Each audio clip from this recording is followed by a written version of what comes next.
All right, so moving on, we're going to go through this one. This is kind of another thing that I wanted to talk to you guys about because I think this is important. It kind of parlays into that one, is that one of the problems that I think that we're facing in America, and this is why I'm getting involved in politics, is because we need to rebuild. We need to build, right? We haven't done a lot of building, especially for our people. We've built for the 1%, right? Because that's what private industry likes. Private industry, for-profit industries love the 1%. They've got money, they got this, but we need to build for everyone. We need a country that works for all of us, not just the few. So, who builds America? Who builds the things we need and who benefits? This is an important question. Something that I think, we don't talk a lot about, but it's really important, is the idea between private wants and public needs. These are two very different categories of things that we need to work on, that we need to think about when we're deciding who should be working on what are the things we should be building. Private wants, cars, luxury handbags, phones, apparel, private jets, all of these things, these are great. These improve our quality of life. They allow us to have innovation, technology, new cool things out in the market. But none of these things are required for our survival and for our ability to thrive, right? None of these things, like if you don't have any of these things, it's still very possible to live a very high quality, fulfilling life if we're taking care of the things the public needs, right? And so, all that to say, private industry is really great at things that the private wants, that, at consumer goods, but private industry, we've seen, fails on infrastructure, housing, and other things the public needs. So what are the things the public needs? These are the things that I've identified as the top 5 things that the public needs. These are things that I think that we should always have the people building for the people at an affordable price to be able to, make sure that people have the ability to survive and thrive. First things first, housing. Housing is the most important single asset that we can provide every single person. If you have a high quality, good sustainable housing that also allows you to have a family, that's most people's number one expense in their life. If we can provide that for people, by nature, everything else becomes less expensive. Imagine if all of you were just gifted your own house, 2 or 3 bedrooms, imagine each of you was just gifted at birth a 3-bedroom apartment that was nice, 2.5 baths, that you knew you were gonna get this as an adult. You could raise a family there if you wanted, you could have your little office, the kids could share a room, there's a park nearby. Now imagine what your needs are after that. How much money do you even really have to earn? Probably not that much, right? Because you just gotta pay for the things that you want, maybe some food. Food's cheap, we know that. Services are cheap. Housing is the one thing that we all need, and it's the one thing that unfortunately has become egregiously expensive, and it's hurting all of us. So next one, health and nutrition. This is need number 2. After housing, you need health and nutrition. That's our second highest need, right? With housing first, you can at least create stability and you can get yourself well, but again, you need access to quality food, right? It's important to have a good quality diet. We used to teach this in America. And then unfortunately in the 70s and the 80s, the big corporations bought our food system and they started pushing, processed packaged foods and crackers and chips and, all these things that are just really, they're processed foods. They don't provide the same nutrition as like lettuce, apples, rice, freshly made sourdough breads, cheeses, like these things that actually have real nutritional value. Additionally, associated with nutrition is health. You need access, and if you have good nutrition, your health will generally be high. We know this. Any place that has good nutrition, healthcare costs actually go down because people are eating well, and our bodies actually tend to just regenerate themselves. One of the beautiful things about being a living organism, a living human, is that our bodies are self-healing. They repair themselves generally for a lot of our life, but you got to provide them with the nutrients so that they can do that. Second one, and then of course with that is medicine, right? That's part of health and nutrition. You need to have access to medicine when you do need it. Yeah. Did you want to ask a question? No? Okay, no worries. Third, education. This is so important, and it's one of the reasons you start here, and I would encourage all of you, never take for granted the importance of education.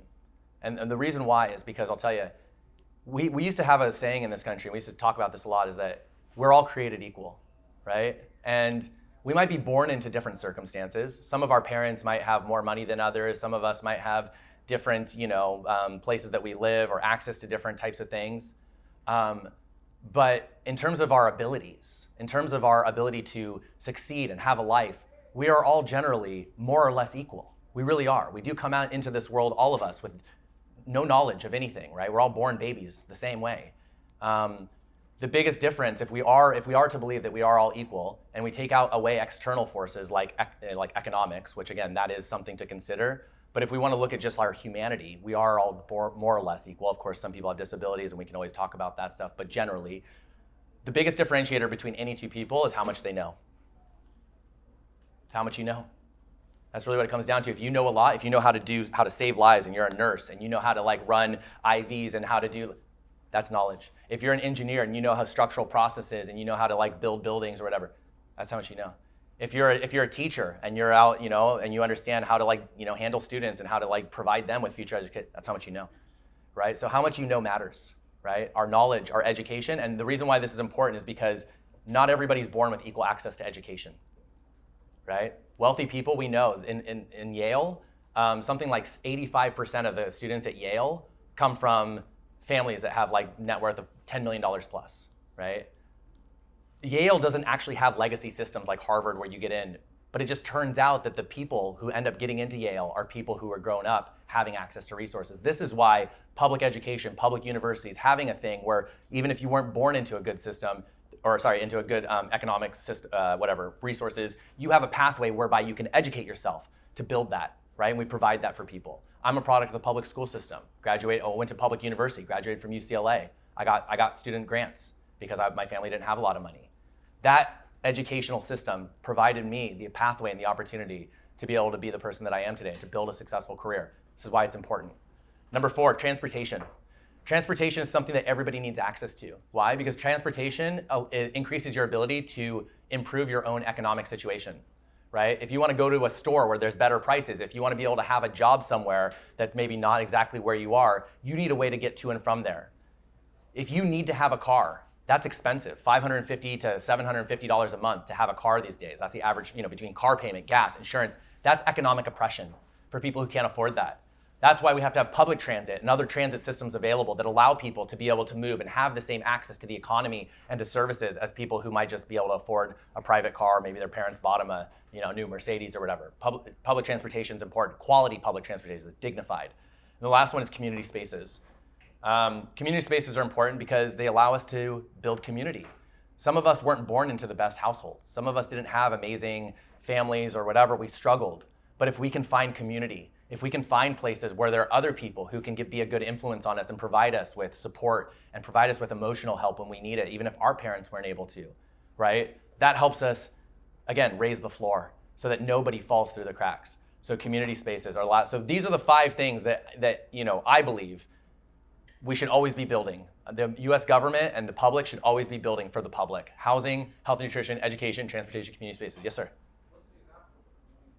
Community spaces would be like a park, a rec center, having, maybe like, exactly, libraries, any kinds of just general public markets, places where you can access the economy, right? Like imagine you want to start a small business. There should be a place where you can go out at an affordable rate and have a little kiosk, start your little, any community spaces. These are places that are open to the public that facilitate community and economy. All right, so moving on. The golden age of public works, I'm going to burn through a lot of this so we can get through it. But long story short, the 1930s and 1960s, one of the greatest spurts that we had, growth spurts in American history, was due to the creation of the Works Progress Administration and the Civilian Conservation Corps. These were 2 programs created by Franklin Delano Roosevelt, again, in response to the Depression of the 1920s, whereby he said, if you're an American and you want a job, come to the government. We will give you a job doing something that America needs. Unfortunately, Ronald Reagan and Richard Nixon and other Republicans have dismantled these programs. They don't exist anymore. Now, if you want a job and your only choice is private enterprise. Spoiler alert, you think they're going to try and treat you as well as a U.S. government job? They're not, right? When you're building for America, that's a good thing. People have demonized it. They've demonized the ability for Americans to build for America. We can never do that, and we need to go back from that. We need to bring that back. It's good for people to be able to go to the U.S. government and say, hey, I want a job helping my country, right? We do this already for people, but they have to get a rifle to do it. Why is it? Why is it that if you want to work for America, you have to pick up a gun? Why can't we give you a screwdriver or a hammer, right? Or a shovel or a, administrative something or a, teaching position? Government jobs are a good thing. People working, Americans working for America, that's a good thing. I promise you. And it's when we've seen the most growth in our country. This is a percentage of US government workers who've been working in public infrastructure from 1940 to present.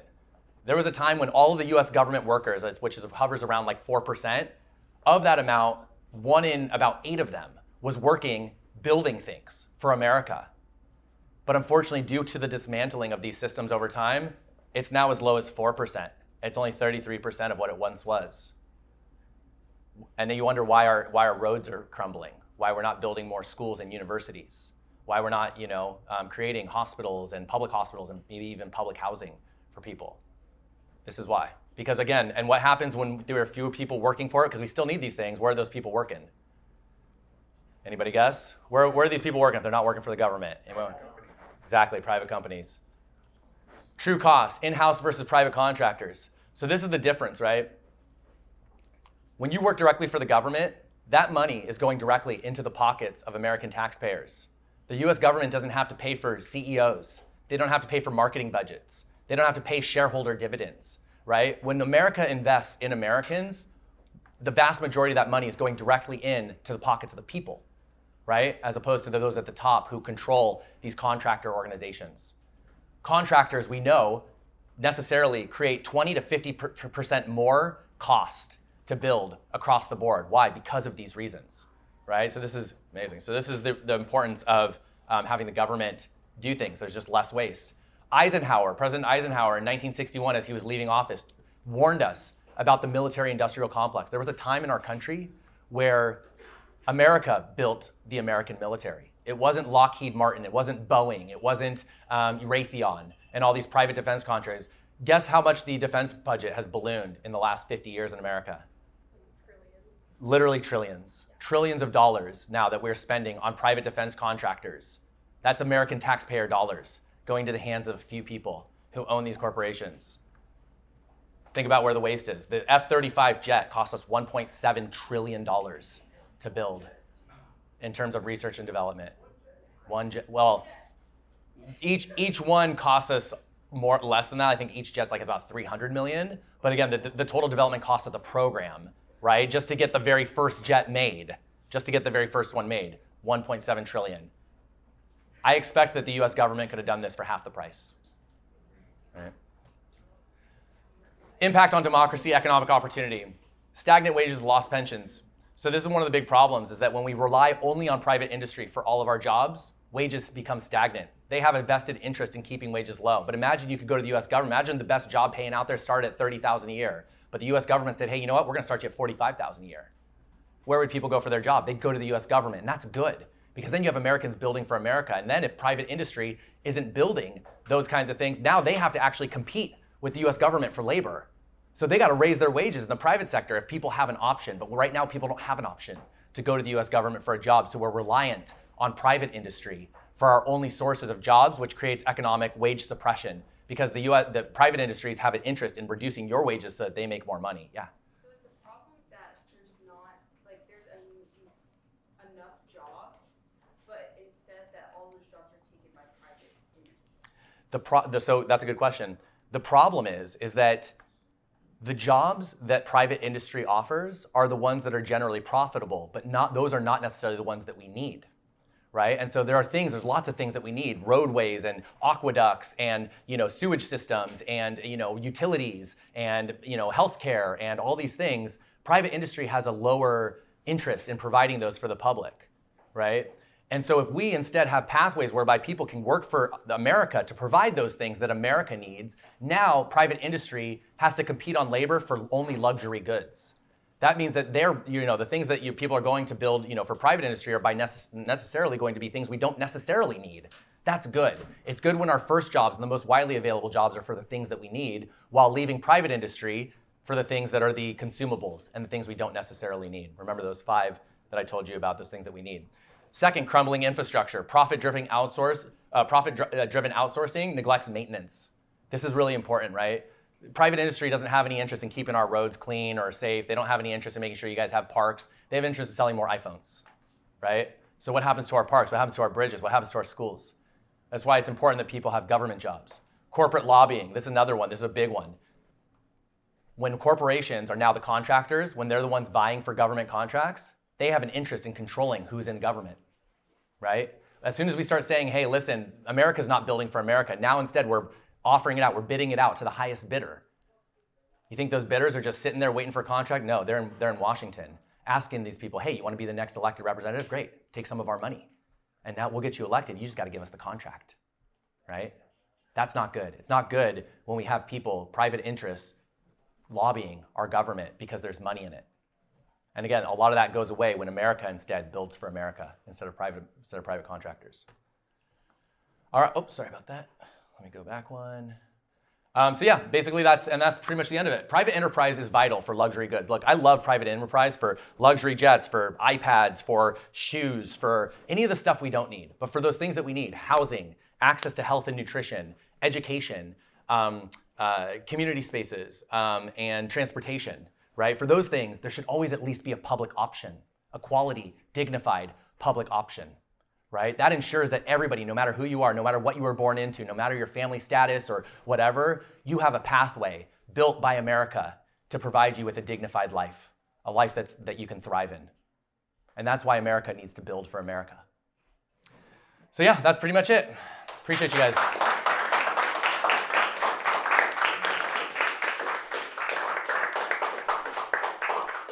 All right, so let's go ahead and get the pizza going. So you guys, and then we'll start doing some Q&A, so open discussion for everyone. So what I'm gonna do, let's do this. Let's can we put the pizzas somewhere and then maybe have people come get them? Sure. And what we'll do is I mean, you guys can just figure it out, I'm sure. Like, I was gonna say go by month, but you guys have figured it out. Here we got.